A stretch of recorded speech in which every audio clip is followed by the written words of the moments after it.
Hi Nakul, Hi, welcome to Sudeep Audio's channel. thank you. It's an honor to have you. Well, it's a pleasure to be here. Thank you, sir. You are a multifaceted personality, not just a sound guy. You're a musician. Like to pretend I'd be a musician, Okay. but I do play a little bit, but Right, you've not been a enough. businessman. Yeah. Films like Lagan and Dil Chahta Hai were revolutionary. In the sense, the sound was done sync sound Yeah. with new technology and new equipment. I think also it was like just hadn't been really done before in commercial Hindi cinema. Correct. And that really changed the way films have been working with sound post Lagan. And all thanks to you for that. Well, actually, thanks to started off before that really with Mahesh Mathai getting me to do it for Bhopal Express. Okay. I think that's where it really started, and before that with Mukulanand on Das. So, Nakul, if you could tell our audience who are from the film industry and sound industry as to how you entered this line, something about your childhood, your upbringing, how sound excited you, and how did you become an engineer? But I was lucky to have a brother who was 10 years older than me. So I listened to a lot of the 60s music, which he used to listen to in terms of Dylan, to that whole genre of music from Dylan, Joan Baez, a lot of the R&B stuff, also Hendrix and the whole rock thing. So I was really lucky because I got to hear that when I was growing up. My dad, on the other hand, had introduced me to classical music. Indian or Western? Both. Okay. He had taken me for concerts of Kishore Yamunkar, Bhimsen Joshi when I was a kid. And he would play Western classical at home a lot. So it was but no one in my family was, in fact, when I wanted piano lessons, I was told no because for the most part, my family were tone deaf. My brother and sister couldn't hold a tune. They'd whistle something and it would be a different melody to the song they were trying to sing. So I was told, no, forget it, we are not a musical family. And I listened to a lot of music. In college, started listening to a lot more music with certain substances which you ingested. You smoked a little bit and listened to a lot of music. Right. But was it on LPs or? It was on LPs, primarily on LPs. Was access easy at that time? No, it wasn't. We used to borrow albums. We used to go from one place to another to another. Ehsan used to borrow albums from me. I used to borrow albums from him. We used to borrow them from friends of mine.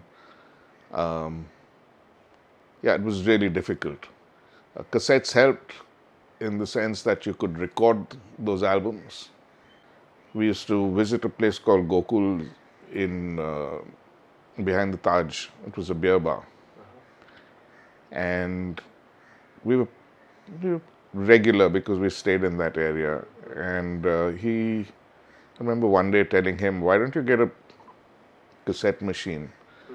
And in those days, a lot of people going to Goa used to stop through that place. And they had no money. And they'd say, can we give you cassettes instead of for a beer or whatever? And Jaya actually said, all right, and got into it and bought a Nakamichi deck in this beer bar. And I think 3 or 4 people were allowed to play and use that machine. I was one of them. And we got a lot of music from there, which we had never heard, which Westerners would come in, and what's that? And I keep figuring it out there's no internet and things, obviously, in those days. So it was, what is that band? And the amount of bands which we heard, especially from Europe, was quite staggering because it just suddenly increased your spectrum of music which was available. Any names you can recollect? Eloy, Snow Goose. A lot of the Santana albums and things which we did know about them and we were listening to them, but we didn't have all of them. But he would have all of them. And completely random things like you'd have. I remember there was a Deadhead who had been there, and that was the first time I heard bootleg recordings of Grateful Dead concerts, which was we didn't even know about till later on. I got to learn that when the Grateful Dead used to do concerts, the best area of where the sound was at its best, you could rent out machines and record it yourself because they believed that since you had paid for the concert, you were allowed to have a recording of that concert. So that's how Deadheads actually became such a big thing, because you constantly swapped cassettes of different shows with other people, which is a fantastic way of doing it. You know, there was no publishing rights and none of that stuff. It wasn't money driven; it was music driven. I remember listening to James Taylor and Carole King there for the first time, and it was like, wow, who is that? What the songwriting was brilliant, and the building which I lived in was had two buildings away was Ehsan Noorani, and in the building next to me was Jayesh Gandhi. And in my building, there was a guy called Alan Sayani who used to play guitar. And I think Ehsan and Alan used to study under Bismarck. And we used to go in and sit in at the lessons just to listen to Bismarck playing and teaching Ehsan. And it was quite a trip, because there wasn't the amount of access to music as there is today. So it was literally being starved and getting it from whatever sources you could, so to speak. So in a way, you all crave for listening to new stuff. Yeah. Right now it's being bombarded on us, but Yes. earlier you all used to make that effort. We had to. You had to make the effort. Someone's father would bring a CD, bring the album. And the thing about albums was, I think compared to CDs and cassettes, it was very organic, because you devoured the album cover, you got into the artwork of it, you knew every musician who played on it, you knew how long every song was, and you knew every song from every guitar lick to every hi-hat pattern to everything, to the bass line, to everything. Listening to Steve Gadd playing that pattern on 50 Ways to Leave Your Lover and Simon and Garfunkel thing, it's still an outstanding groove which 90% of drummers can't get it played properly in time. It's just small things like that which is saying wow. And then I think also, having listened to a lot of Indian classical where you get the tals and the beats and it's imbibed in you, so it's more way, to me it's always been where I felt it more than could count it. And Bhimsen and Kishore Yamonkar, unbelievable singers. Bade Ghulam Ali, that whole, there's so many of them. So you started playing the harmonica and learned it on your own, because as such it can't be taught. Yeah, I got one I bought a guitar in Kathmandu on my 18th birthday. I'd gone there with my parents, and this guy was selling his Yamaha, which I still got actually. And he asked me, he says, what do you want this guitar for? And I said, I want to play blues. And he says, well, you should play harmonica. And I said, well, I've always wanted to, but never seen one, never. And he pulled out this Horner blues harp. And whatever he played, I could kind of follow, and it just came very naturally. And I remember coming back and calling Ehsan. And Ehsan caught the train up to Delhi. Okay. And I had another friend, Jaishankar Subramaniam, whose sister and brother-in-law were in a band from Calcutta. And that was the first time we heard an Indian band doing Lynyrd Skynyrd and stuff, and Steely Dan. Gyan Singh and Jayashree. Sugarfoot was the name of the band. Okay. And there was this cool guy sitting on this bass cabinet with a Fender bass, and we were like, that is so cool, you know. And yeah, I think that's when I said, yeah, I wouldn't mind, I really would like to do that part of it, you know, be in a band and things. And quickly realizing that Ehsan and Sanjay and all was so much better guitar players than I would ever be, that I wanted to stay in touch with the music, but I wasn't good enough as a musician, so I said, jump across to the other side and get behind it. I think it was always sound, which I knew that's what I wanted to do. And I was really, really lucky in that I had a father who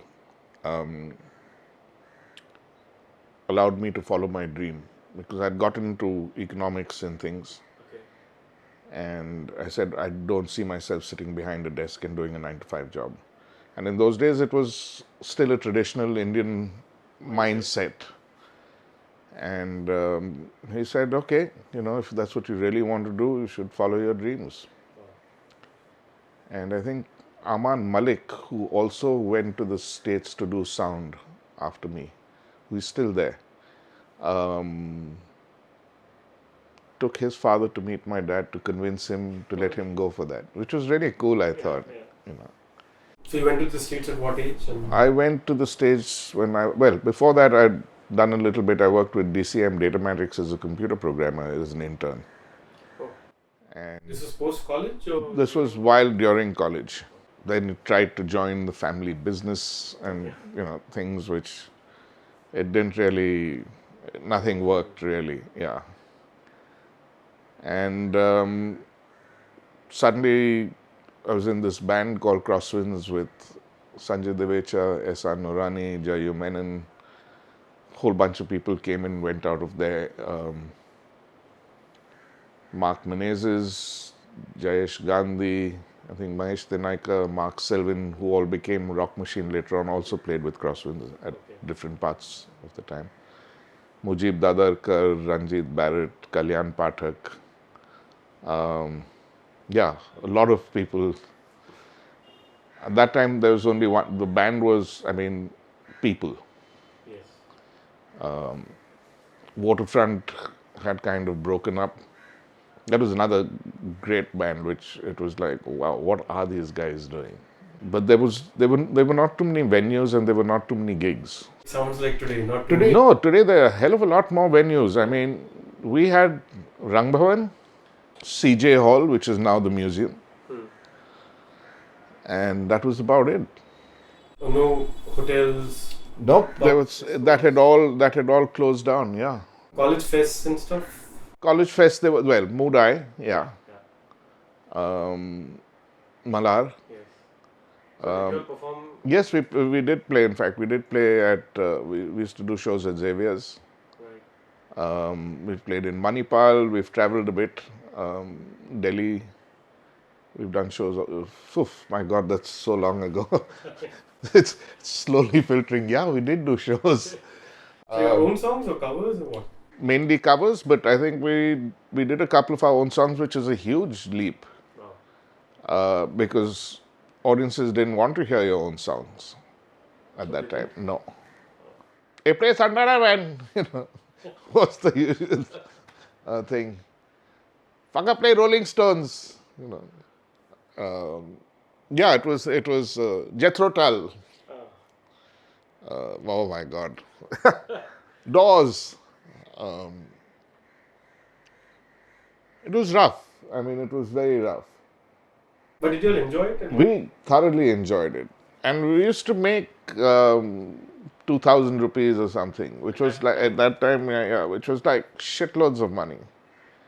And it was, hey, why would I want to be at an office desk when you're getting paid to do for sex and drugs and rock and roll? You know? And it was rough though. I mean, we couldn't make it. It was going to be from the outset, we thought it was going to be very difficult to make a living at it. Okay. Which is why, I mean, to a lot of kids who, I say, unless you're really crazy, why would you want to do sound? Unless you're passionate about it, you're not going to make you're not going to make big bucks ever. Yeah. You'll make a lot more money doing any other job. You're going to constantly be put down.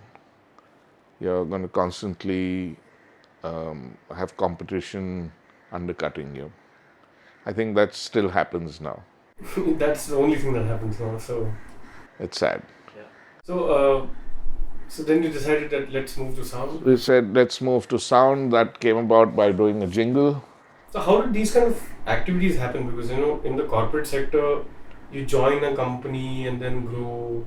This is like a freelance. Yeah, it was freelance. Yeah. But it was, How do you make these connections and how do you kind of get jobs? well, as I said, Ehsan was 2 buildings away. Right. Sanjay Devecha was in the same school I was in, a couple of years junior. I think if you were into rock and roll, you found that was a small circle. You would meet them all at. I still see the same bandits at concerts now, who had gigs those days. There'll still be about 25, 30 hardcore rock and rollers who'll be there at every gig. We used to see them on Sunday morning shows of Woodstock at Eros or Sterling. So then a group is formed. A group is formed, you'd hang together. Those were also your only source of the records which you could get. Correct. So, yeah, you tended to gravitate towards people who were listening to similar music as you were, because there weren't too many of you to begin with. Was Bollywood big? Had a big following that time? It did in its own way, yeah, but we were very far removed from Bollywood. Okay. I don't think anyone who listened to the kind of music we listened to even thought of Bollywood, really. Okay. When I did join Bollywood many years later, I was told I was a snob.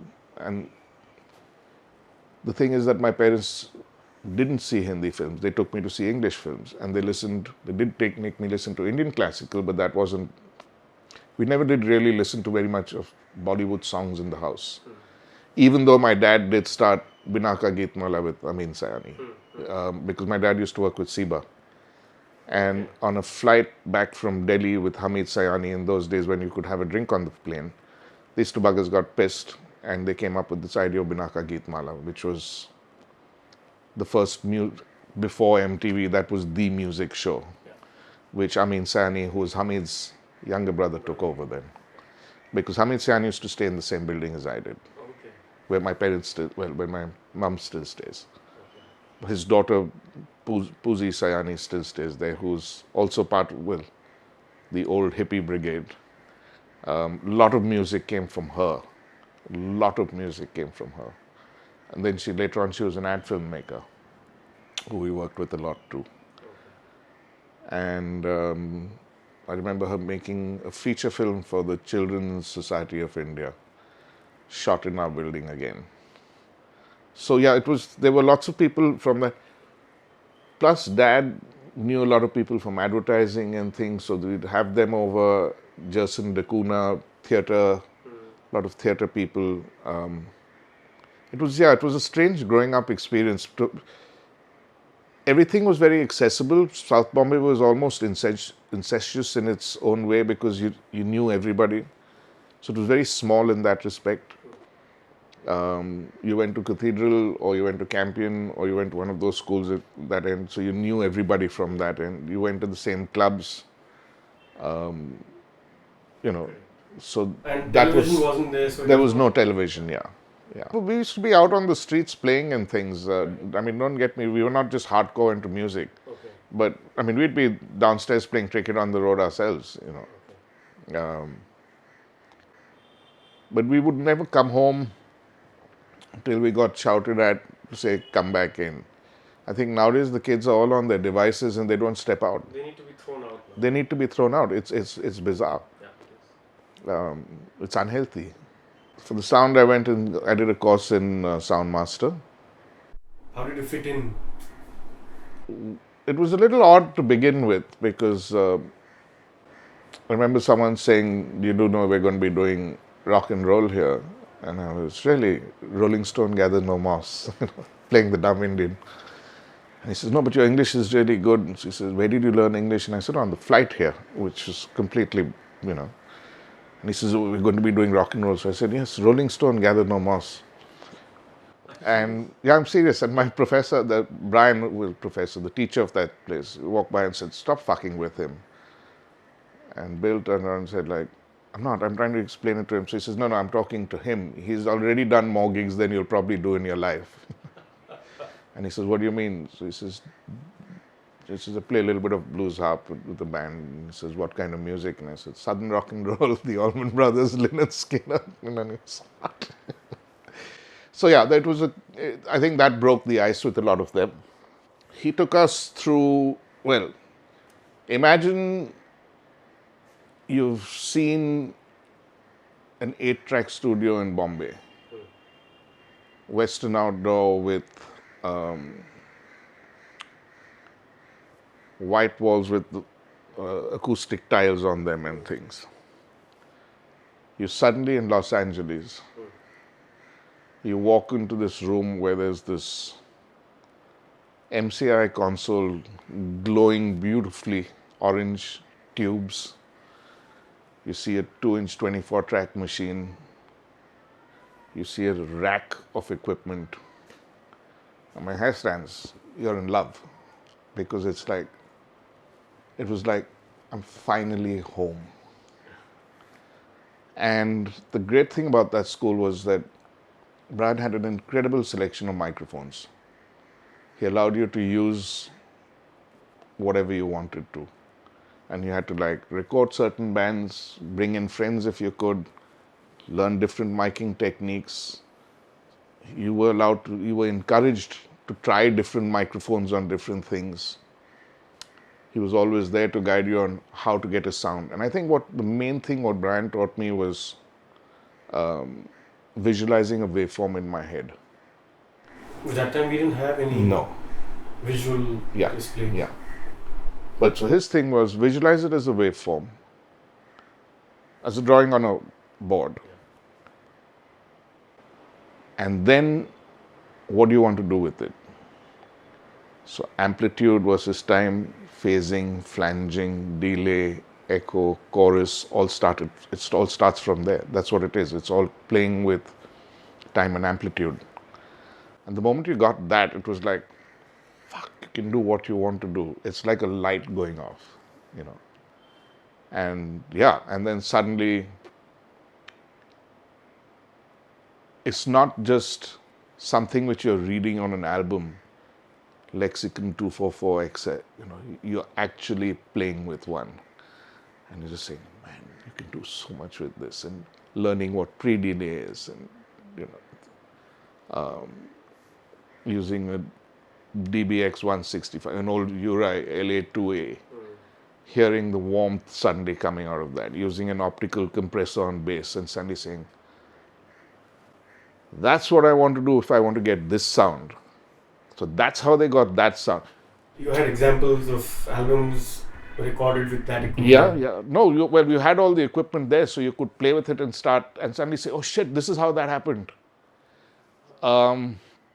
Using an AMS RX16 for that reverse gated snare sound, Phil Collins in the 80s, you know, and suddenly, oh man, and you're feeling so cool that you know how to do it, you know. I know how it's done. Yeah, kind of thing. yeah. No, you're doing it. Right. And what was great about this school was that it also had a mastering class, which is not disc mastering, but disc mastering, where you cut your own album on a lathe. Okay. So from that, you learn all about phase, because you had to be really careful while cutting the grooves on the things, how much you could go, what frequencies you had to be careful of, so that it didn't spill over on the other tracks, how to compress for that, how to limit for the bandwidth of that openness of analog, which you get from an album, cutting acetate discs. So it was an unbelievable experience because it was old school. So you learnt everything which there was to know really. So you were taken back into time and you were brought up with it to what it was like in those days. We had to do window edits on 24 track machines, which is when you realize, which is when I don't think my hands ever been steady ever after that. Yeah, because it's a 2-inch bit of tape. You have to measure with a vernier caliper where track 6 would be, and you cut out a beat from that. It's terrifying, dude. It's terrifying. Thank God for Pro Tools and things now. You guys have no idea how easy it is. Yeah, we had to do that stuff like that. Splicing 2-inch tapes, where mixes were, Zappa and things. I mean, the guy who I'd learnt under, Brian Inglesby, he worked with Zappa, he worked with Steely Dan, he worked with the Stones, he was lead chief engineer at MCI. Wealth of information. But Zappa would come in, he said, and 6 months down the line, take 3, take the first 4 bars from that, splice that from take 16 of this part, then go to this song and remove that and put that in as the bridge, and that's how you'd make a song. They knew what they were doing, But can you imagine cutting something wrong and it not being there, yeah. Hairy, very hairy. Now you have tools like Melodyne where you can even. Let's not even go there. Yeah. So how long was this course? The course was for a year and a half. And did you have theory also? Yes, a lot of theory. I had done no physics, but we did a crash course in physics. Okay. Basic elementary physics, enough to take you to have an understanding. We also did a little thing on maintenance. We had to make our own test tone generator. I had it till a short while ago and it completely died. But yeah, I mean, it was fantastic because suddenly you were thrown into this world of things which, even though they seemed like, why do I need to know this and why do I need this? But thinking about it now, it was an incredibly strong grounding, which I don't see in schools today. So this foundation actually was very strong. I think also it being analog and digital had just started to come out. I used to work with a guy called Steve Barker and BB. Early 80s? Yes, 83, 84. Ojai Classical Music Festival, direct to 2-track digital, which was on VHS tape. But it was the whole thing of now from tape, suddenly everything's getting crunched into numbers on a videotape. Like, what's going on over here? Fascinating. Learning that was the future. Sony coming out with the 3324 and 3348, which was digital tape machines, which spelt the destruction of 2-inch tape. Didn't really spell the destruction, but it was, you can use this, you can keep playing on it, there is no loss of quality. Your high frequency material isn't suddenly going to get duller and duller with each time you play it. It's going to stay the same sharpness, it's going to stay the same brightness.